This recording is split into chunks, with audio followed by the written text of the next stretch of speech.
Hi everybody, we're back and we're going to talk about this duology, Daughter of the Pirate King and Daughter of the Siren Queen by Tricia Levenseller. And the reason we're talking about these two books today is because every time I post about them, I always get a lot of comments from people saying that they're either currently reading this. I think someone said they were reading it in school, that kind of a thing. So it seems to be, I'm really trying not to do that so much. It really seems to be a very popular duology. So I thought I would come on here and just give you my opinions on it instead of recording a book review. So hopefully some of you guys have read these two books before. They're YA, and I think they're technically like YA fantasy that they're considered, but they're YA books about pretty clearly a girl who is the daughter of the Pirate King, and she's also the daughter of the Siren Queen. So in the first book, we are introduced to, her name is Alosa, and she is the daughter of the Pirate King, and she has her own crew and her own ship, rightfully so. And when we first meet her, she is in disguise and her ship is being raided, I believe, by another set of pirates, but she is pretending to be a man so that she can actually infiltrate that ship, because she is looking for a treasure map that her father has sent her out on an errand for. So she is taken hostage by this other pirate. There are two of them, Raiden and his brother. I think it's something with the D. I forget what his name is. Jackson. So she's taken aboard by Raiden and Jackson onto their pirate ship. They are also sons of another pirate king, and they do not realize that they actually have a key to this treasure map that her father wants.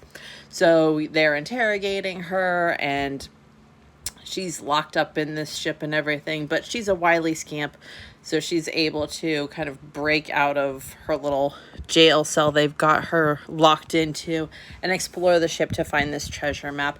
And Jackson, who I think is the older brother, is just annoying, basically. He's just obnoxious. He's just curmudgeonly, kind of doesn't trust her or anything like that. And Raiden, the other brother, is the one who is interrogating her about what she's doing there, what her father's up to, and he forms a bond with her. So the first book is about this bond that she and Raiden are forming, as she's held captive by him, and her searching the ship, breaking out of her jail cell and searching the ship to find this pirate map for her father.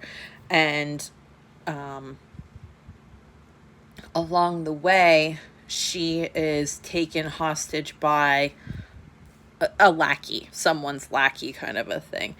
And they discover that when she's exposed to salt water, it makes her Siren Queen powers activate. So they kind of do like a torture session, genetic testing without the genetics, holding her against her will, to find out what she can do. So the first book is mostly about forming the bond with Raiden, the other Pirate King's son, and looking for the map that she's been sent after by her dad, and being captured by the other pirate lord's lackey or whatever he is, kind of a thing.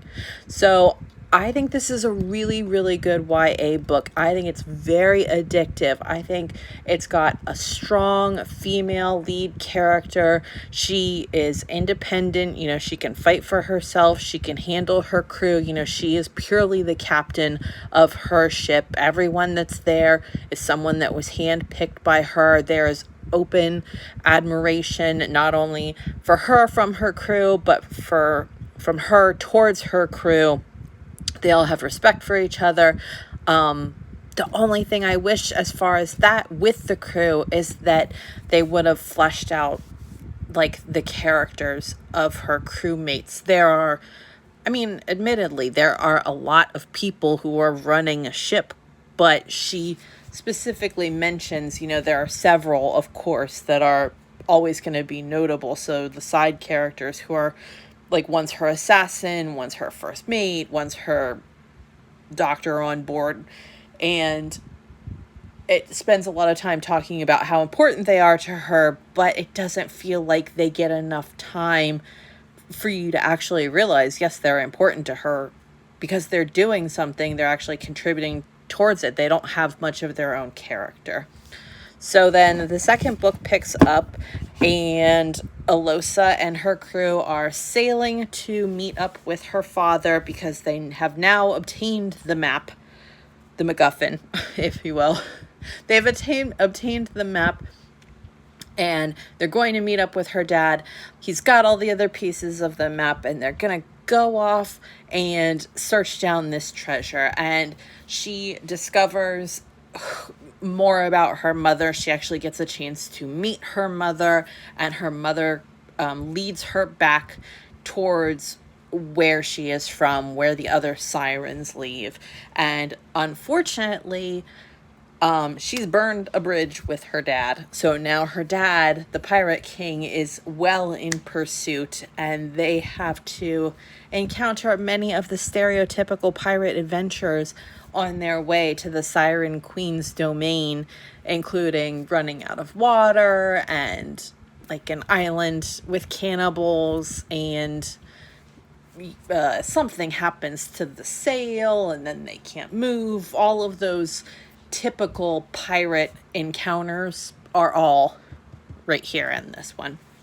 So I really, really liked the first book, and I like the second book too, but I would say that you could get away with reading this first book and not have to read the second book. It ends in a way that you can be satisfied just by this first book and not feel like I absolutely have to run out and read the second book. I mean, you're more than welcome to. I know I ran out to get it, but it would have been okay to just end here. And so, in my opinion, these are both, I'm going to say that this book is probably a 4-star book, and this one is going to be a 3-star book. This book was so good. It will be so good for if you have, especially, young women, daughters.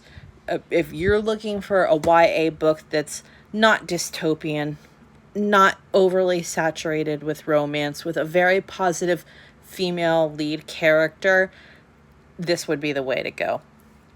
Plus, pirates, depending on where you fall, you could be very interested in that right now.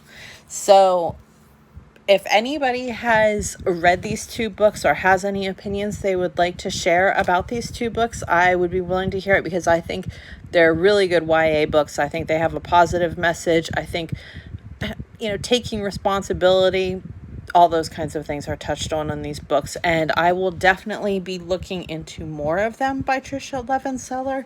I know she has another one that's like The Shadows Between Us, which is on Kindle Unlimited as of right now, May 20th, 2022. If you're interested in it, I haven't read it. I haven't seen it get as many good reviews as this book, but I'll still definitely be interested in that. So thank you so much for stopping by, and I hope you all have a good weekend.